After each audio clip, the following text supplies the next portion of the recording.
So for today's video, samahan nyo nga pala ako sa mga gagawin ko. Kaya ito na nga rin pala yung araw ng flight ng tito ko. Uwi na nga pala sa Pilipinas at bago yun ako nga pala si Janeto. Tawag nila sa akin Lucky, kaya guys samahan nyo ako. So guys, samahan nyo nga pala kayo maggala-gala. Kaya yung guys, kasama natin si Otis. Bakay ka naman dito tol. So guys, mamaya guys, alis niya na nga pala pauwi ng Pilipinas. Excited ka na ba tol? Relax muna tayo. Pa-relax muna kay Otis ko, uwi na siya sa Pilipinas mamaya. Kaya guys, antayin niyo siya sa Pilipinas. Sa mga gusto makita siya, papunta na kayo, pa-picture na kayo. Last day niya na nga rin pala ngayon. Kaya ito, syempre bago nga pala siya mag-flight. Kaya ito, gagala nga pala muna kami. Gabi naman yung oras ng flight niya. Kaya ito, pupunta nga pala kami dito sa mall. At magtitingin-tingin nga pala kami ng mga bagong sapatos na bagong release. Nga pala uwi yung tito ko kasi 3 years na nga pala siya dito. Kaya ito, napag-isipan niya na nga lang pala umuwi ng Pilipinas at magnegosyo na nga lang doon. Nakakamiss yung tito ko kasi best friend ko yan dito. Kakulitan ko yan dito araw-araw. Guys, may iPhone 17 na. Dapat pala hindi muna ako umano ng iPhone 16 Pro Max. Kakabili ko lang to last month. Dapat pala niyantay ko na to. Hindi ako makapag-antay kasi kailangan ko na talaga. Tignan mo yun, iPhone 17 no.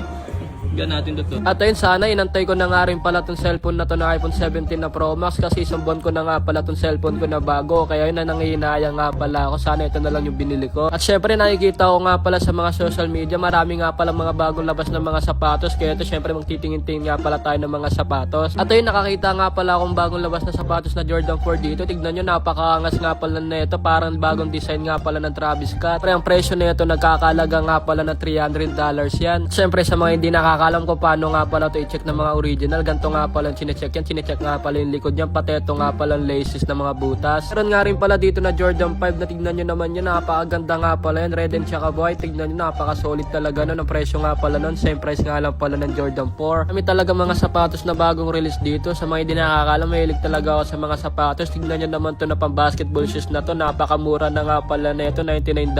Nakita nga rin pala ako dito na teams na to. Tignan nyo naman na ito. Napakaganda nga pala ng Timberland na to. Kaya ito dali-dali ko na nga pala sinukat. Kaya ito tignan nyo naman, napakaganda nga pala. Napakakintab nyo. Bagay na bagay talaga sa dirt na suot ko ngayon. At saka sa mga hindi nakakaalam dyan, hindi na nga pala ako nabili ng mga sapatos kasi meron na nga pala akong sponsor ng mga sapatos. Kahit anong gusto kong sapatos, pwede ko nga pala makuha ng libre kasi meron nga pala akong pinagkukuhaan. Yung sapatos ko ngayon, mega 33 na nga pala yung sapatos ko lahat-lahat.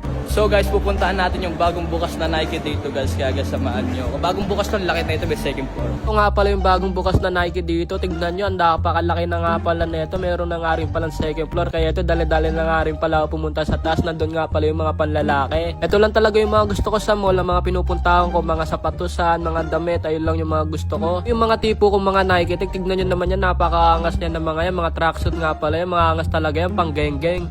Yung mga gantong Nike, ang presyo ng mga ganto ay nagkakalaga to ng, look at this, 160. Ito lang yun hindi nakasama to hindi pa to kasama. Tracksuit yan, so ang ano na itong Nike na to ay itong vibes ay mga like 150, di ba, mga nasa 300 na yun, laki din. Ang dami mo talaga makikita dito ng mga magagandang mga sapatos. So siguro kung nandito ka sa Canada, syempre mapapabili ka talaga lahat ng mga gantong sapatos. Tignan nyo naman yung mga paforma ng mga Nike na yun, napakaganda talaga. Hindi na nga rin pala ako naka-video na maayos, kaya ito nakauwi na nga pala kami dito. Kaya ito na nga rin pala yung oras na alis na nga pala yung tito ko. Alis niya na nga pala, ang flight niya na nga pala dito, maya-maya nga pala. Dali-dali na nga rin pala pumunta sa airport. Babayu. Tol, maabutan po ba yung election dun, tol? Sa Luneta. Sunduin ka ba? Susunduin ka ba ng mga Luneta? Oo, sunduin ako sa rally. Dali na nga rin pala pumunta dito sa airport. Kaya yun, may isang oras nga pala yung biyahe. Kaya ito, tignan nyo, ang ganda nga pala ng bridge dito. Papunta nga pala sa airport. Kaya hindi niya nga pala maabutan na yung snow dito. So guys, nandito na nga pala kami sa airport. Kaya ito, ang oras nga pala ng flight ng tito kaya alas 9. Kaya yun, hindi na nga pala siya babalik dito guys. 3 years na rin naman siya nakapag-stay dito, so magninegosyo na lang siya sa Pilipinas. Dalawa kami magninegosyo, kaya antayin yung negosyo na gagawin namin. Ano tol? Excited ka na ba tol? Eh, di na siya guys, so mamaya pa yung flight niya. Ito nang huling abiling ko sa kanya, see you December. Ito yung napanood ko nga pala yung mga rally sa Luneta. Kaya yun, ang dami nga pala nagprotesta ng mga Pilipino kasi kagagawan kasi ng mga gobyerno sa Pilipinas. Yung mga tao naghihirap, tapos yung mga taong mga gobyerno ayun nagpapakayaman nga pala dahil sa pera ng Pilipino. Kami nga pala mga Pilipino, mga kabataan ng mga nahuli ng mga pulis. Kaya tignan nyo, mga pulis nakakahuli ng mga Pilipino dahil sa rally. Tignan nyo naman yung mga nasa gobyerno, mga nakaupo, nahihirapan nga pala sila uli. sabihin. Gusto ko nga lang pala sabihin sa mga Pilipino, sana maging peaceful nga pala at sana maayos na nga pala yung Pilipinas. Nandito na nga rin pala kami sa airport, kaya tignan nyo naman yung tito ko dito. Sabi ko nga pala sa kanya, dahan-dahan nga lang pala siya maglakad para daman niya nga pa rin Canada at saka makakaisip siya na maayos. At syempre nauna nga lang pala yung tito ko umuwi ng Pilipinas. Ako nga pala, December pa nga pala ako alis dito sa Canada at magbabakasyon para nga maganda December para masaya yung Christmas tsaka New Year. Ano natin ang pangalan mo yan?